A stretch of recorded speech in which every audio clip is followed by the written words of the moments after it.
We begin this chapter in Zed's backyard.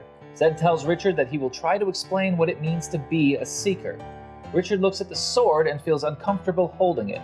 When he puts it back in the scabbard, he feels relieved that the angry feelings it brings out are put back as well. Richard tells Zed that he's never seen a sword in his house before, just medicine and dishes. Zed tells Richard that he has a special invisible cabinet that he's been hiding the sword in for the last dozen years or so. Zed tells Richard that it is the job of the wizards to appoint a seeker, and the High Council of the Midlands usurped that role and was using it to name people who would benefit their interests instead of the interests of the people they're supposed to be representing. Zed makes a reference to the last seeker when he said he was able to take the sword back because he had become entangled with a witch woman. Richard feels like he's being drawn into something he doesn't consent to, and he's clearly showing it. He asks her, "Is this what she came to do? Is this what she wanted the wizard to do?"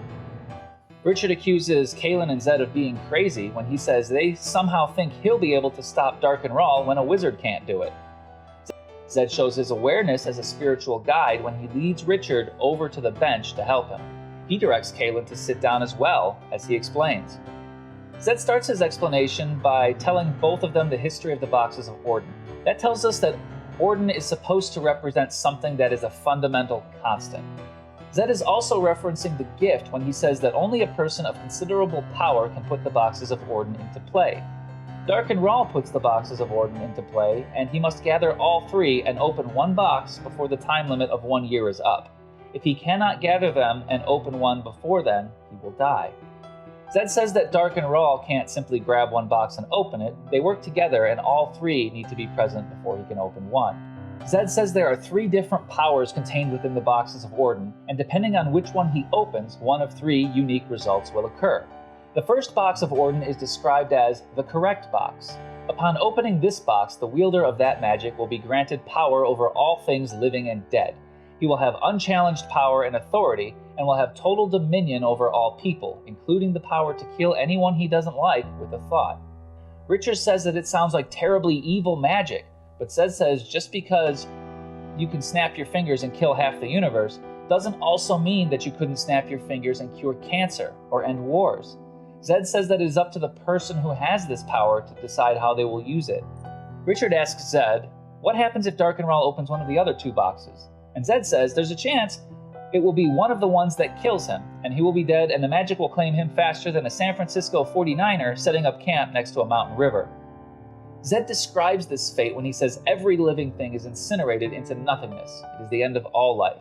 Zed says that putting the boxes in play gives the player access to special information, and that this information will allow him to discover which box is the correct one to open. Richard formally recognizes what he has suspected since his father's books were torn apart, and accepts that Dark and Rawl must be after him because of his knowledge of the Book of Counted Shadows.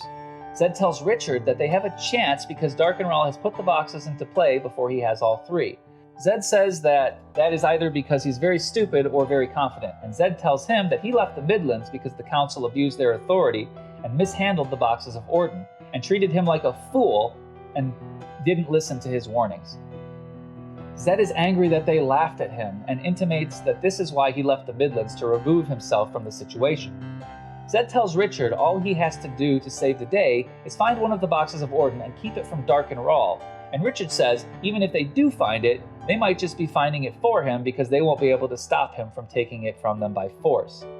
Richard wonders if one of the boxes of Orden might be close by in the land of Westland on their side of the boundary, and Zed says probably not by a particularly circuitous route when he begins his explanation with the big reveal of his previously secret but long-standing policy of don't ask, don't tell regarding his history of mystical proclivities.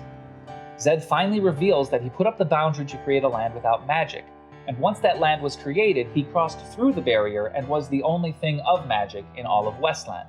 Zed says that because of how the boundaries work, anything of magic is most likely to be still in the Midlands. And that makes Richard get discouraged, so he changes the subject by reminding Zed that he still hasn't told him what a seeker is.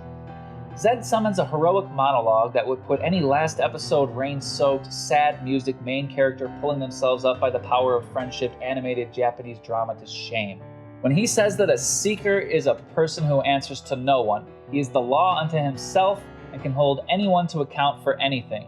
The sword of truth is his to wield however he chooses within the limits of his own strength. They can see the truth, and they can wield it however they choose. They can go where they want, learn what they want, decide what questions they will answer, and they will answer to no one. Richard asks if that means he has a license to kill. Zed says that it might, and Richard tells him it's just been revoked, because he isn't going to kill anyone. Zed tells Richard the same thing he told Kaylin, that it isn't his fault that Richard is the Seeker, and that all he does know is how to point one out when he sees one. And then he points out numerous examples where Richard was pursuing the truth because he had to. Zed tells Richard that it doesn't matter if it's easy, and that everything is easy if you got enough game. Zed pulls the old fallacy of consent switcheroo when Zed tells Richard, think of the solution, not the problem. But because he is really hot-dogging this moment of ownership of Richard's free will, Zed extracts his price.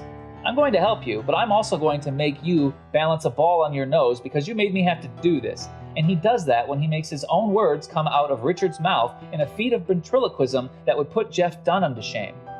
Richard at least makes an attempt to do so when he says he doesn't know about the Midlands, and that should disqualify him. Kaylin says that she knows everything about the Midlands and not to worry about that problem.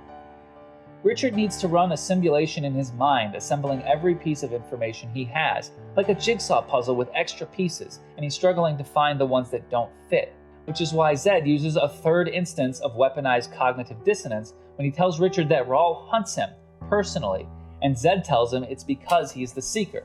Richard convinces himself it's worth it to think about this logically and starts putting together all of the information he has. That doesn't mean he has to be the Seeker, but then he immediately follows that up with a logic chain that leaves him with no choice but to conclude that it does. Richard says, I don't have to be the Seeker, I'll just keep doing what I always do. Now let me make a plan to go seek those answers in my own way. Oh, I see what I did there, I did this to myself.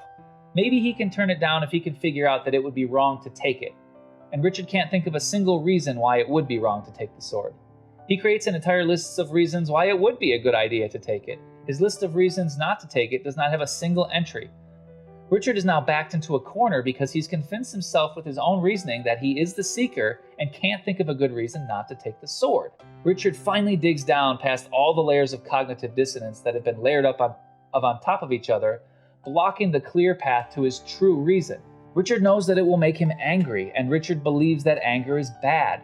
When Richard's paradox mounts, Zed sees Richard tumbling headlong into a decision that he won't be able to pull out of, and he pulls out the big guns, the private reserve.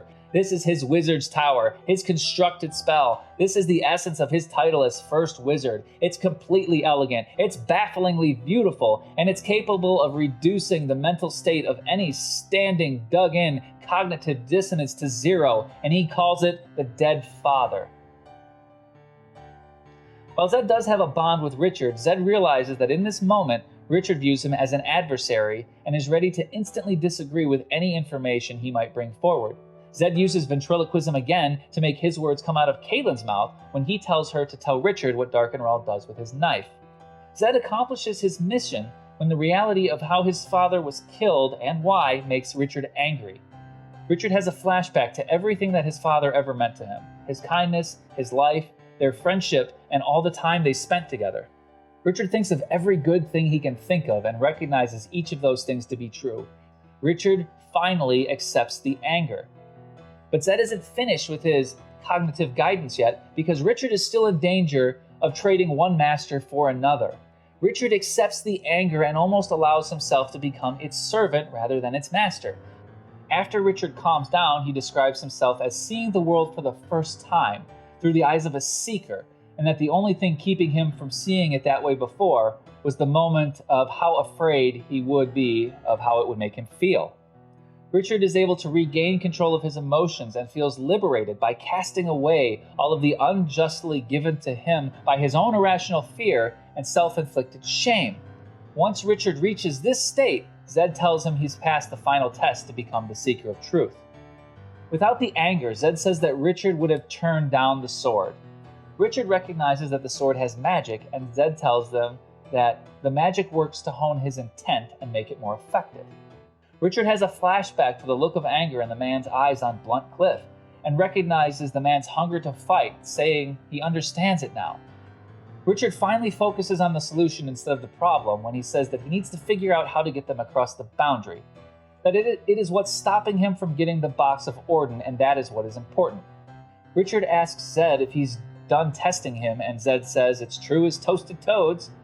Richard says that Dark and Rawl isn't wasting his time, so they shouldn't be wasting theirs. Richard tells Kaylin he will hold her to his promise to be her guide, and Richard asks Zed to show him how the magic works.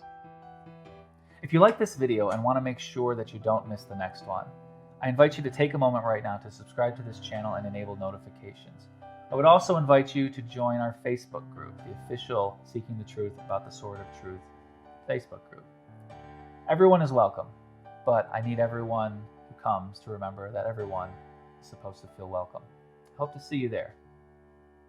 Thank you for watching, and I'll see you next time.